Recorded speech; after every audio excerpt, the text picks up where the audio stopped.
لو لسه ما عملتيش الكنافة بالمانجا فانت فايتك كتير. هنعملها مع بعض بطريقة سهلة وبسيطة، ومكوناتك كلها ان شاء الله تكون من البيت، وحاجات كلها بسيطة جدا، بس في الاخر هتطلعي عظمة. اول حاجة معايا نص كيلو من الكنافة. الكنافة دي متجمدة، هجيبها من الفريزر وهبدأ اقطعها زي ما انتم شايفين كده. هتتقطع معايا بكل سهولة، هفركها كده فرك هتتفرك معانا بكل سهولة زي ما انت شايفة كده.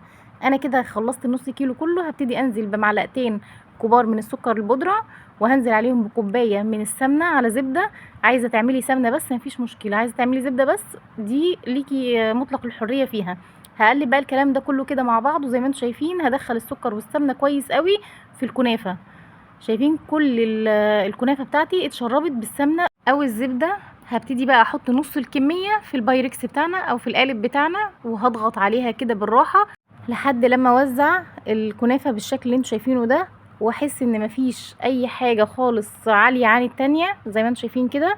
مش عايزه حته عاليه عن التانية. هبتدي بقى استعين باي حاجه كده اضغط بيها على الكنافه علشان يتكون معايا ديسك زي ما انتوا شايفين كده. وهبتدي ادخله الفرن كده على درجه حراره عاليه او متوسطه، بس انا بدخله على درجه حراره عاليه. اما الجزء التاني هبتدي بقى افرفته كده زي ما انتوا شايفين، وبرده هدخله على نفس درجه الحراره. في الوقت ده كده انا طلعت الديسك الاولاني اللي احنا عملناه مع بعض وسقيته بالشربات بتاعنا، عباره عن كوبايتين سكر وكوبايتين من الميه وعصره نص ليمونه. بس كده، وان شاء الله هسيب لكم كل حاجه في صندوق الوصف، وهسيب لكم وصفه الشربات في صندوق الوصف. دلوقتي انا طلعت الكنافه اللي هي المفرفته، اللي هي الكنافه العاديه اللي مش عاملاها زي ديسك خالص.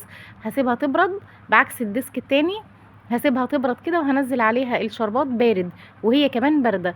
هركنهم بقى على جنب كده، وهعمل الكريمه بتاعتنا وهي سهله جدا. انا جبت 2 باكت جاهزين من الكريمه، كريم شانتيه عادي خالص. وهبتدي احط عليه نص كوبايه من الميه المثلجه، اللي هي لازم تكون متلجه كده زي ما انتم شايفين. هبتدي بقى اضربها بالمضرب كده، وهنزل عليها بنص كوبايه او كوبايه الا ربع زي ما تحبي.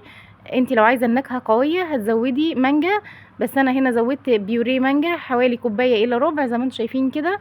والطعم طبعا وتركيز المانجا زي ما انت عايزه، ممكن تزودي او ممكن تقللي. هضرب بقى الكلام ده كله كده مع بعضه. هتلاقي ان الكريمه بتزيد وشكلها بيكون بالشكل ده كده، متماسكه لكن في نفس الوقت طريه وكريميه. هبتدي بقى اجيب الكنافه بعد ما بردت، وهنزل عليها ببيوريه المانجا زي ما انتم شايفين كده. ده مش عصير مانجا، دي بس المانجا انا جبتها وقطعتها وهرستها بالهاند بلندر مش اكتر من كده.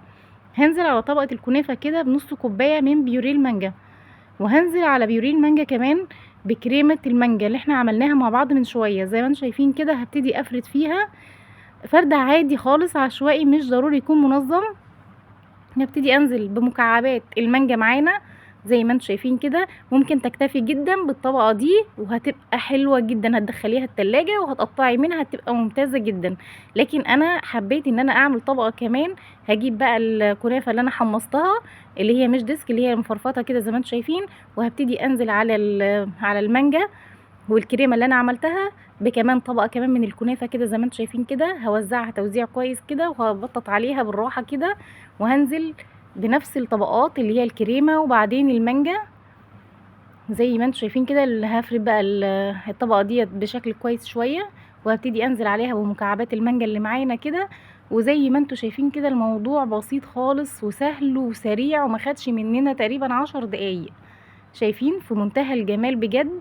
هبتدي ادخلها التلاجة بقى، هتقعد حوالي ساعتين او ساعة على الاقل في التلاجة. وبعد لما نخرجها من التلاجة هتكون حاجة تحفة جدا وهتعجب كل ضيوفك. هتبدأي بقى تقدميها بالشكل اللي يريحك. انا هنا حبيت ان انا اكسر اللون شوية بالفستق الكداب اللي احنا عملناه مع بعض، وهسيب لك برضو الوصفة بتاعته تحت في صندوق الوصف. سهل جدا وسريع.